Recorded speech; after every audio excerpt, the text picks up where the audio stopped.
It's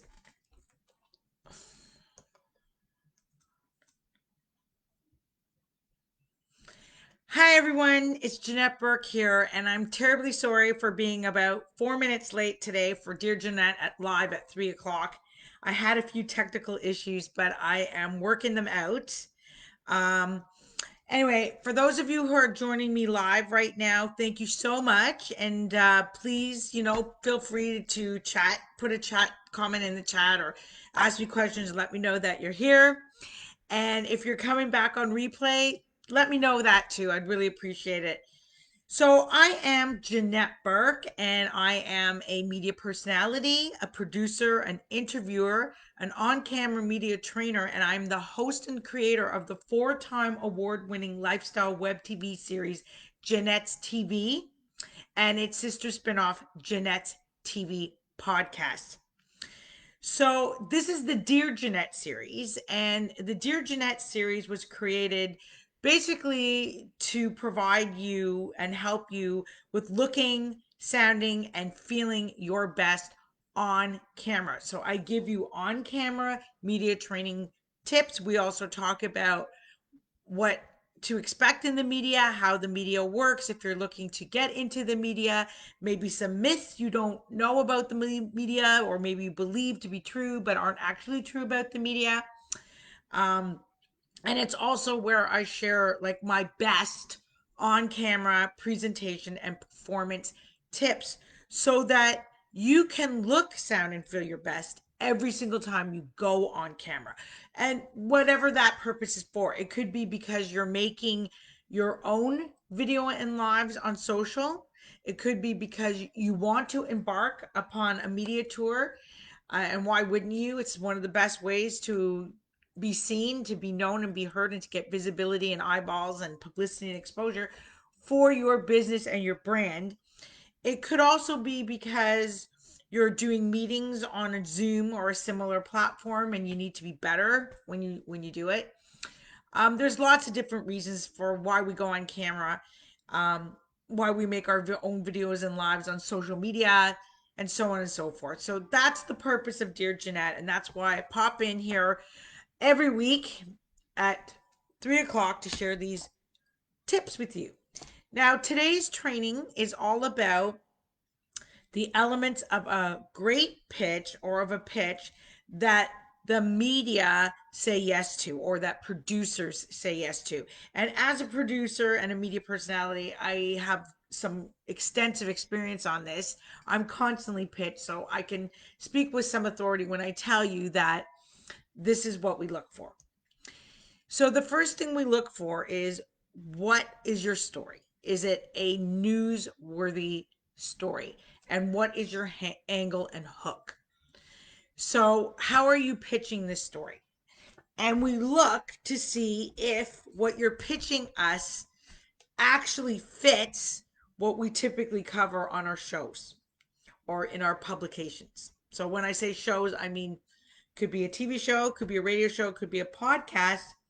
When I say publications, it could be any form of print. So, an e-zine, a blog, a journal, a magazine, a newspaper, so on and so forth. So, when you pitch us, the first thing we look at is, what are you pitching us? And what is this story? What is your hook and your angle? What is your spin? What is your take? How do you present this story? And that usually starts with the headline and goes from there. But we're more than just looking at your actual story and your hook and your pitch. We're looking at, what is it and how does that particular theme or storyline fit with our shows and what we cover on the shows. So, the type of topics we feature, the type of guests that we feature.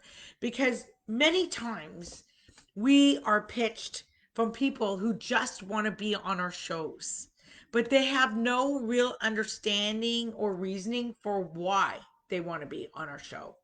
And during the pitch period, it's pretty evident that they've never even watched the show or read the publication or heard the show or whatever. They just want to be on the show. They have no idea why. Maybe it's because they think, being in front of our audience is great, which it is, obviously, to get new audiences or new eyeballs and new ears on your products and services, but they have to be the right eyes and the right audience and the right ears. And that's a whole other topic that I think I'm going to wait to talk in separately. Just do a Dear Jeanette one day on that, about matching your target market. But it's pretty evident when you haven't done your homework and when you know nothing about the show that you're pitching or the publication that you're pitching. And so that already is going to be a strike against you because you haven't been able to tie your topic to what we are actually about. And sending in a pitch something about, oh, I'm so great for your show, or trying to hit up a producer on LinkedIn or Facebook in the DMs and say, hey, I see you have a show and I love the idea that you have a show. Can I be a guest on your show? Can I be a guest on your podcast? Isn't really going to take you all that far. It may, the first couple of times, it may be for smaller outlets or smaller podcasts that really are kind of more desperate for guests or don't have the big following, but it's certainly not going to fly for major media outlets or for big podcasts or for big shows that have that kind of following and that do have a steady stream of episodes and guests and that do have a way or a formula of featuring certain types of guests and certain types of topics. So it's on you to prove that you've done your homework and that you know what you're doing and you know something about our shows before you actually pitch us. And that your story is relevant to the topics that we feature and the type of guests that we feature. When you're creating your pitch, it's also a really good idea to make sure that you have the correct name and email address of the person you're actually pitching.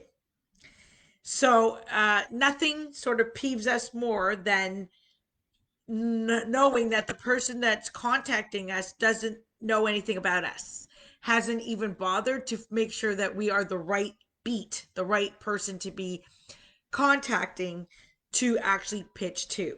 Again, it shows that you've done no homework. So not only do you not know anything about the show and the topics and the guests that we feature, but you don't even know who you're pitching. And so that already is, yeah, that's a nay. That's going to go to a pile where we say, yeah, no, not going to happen.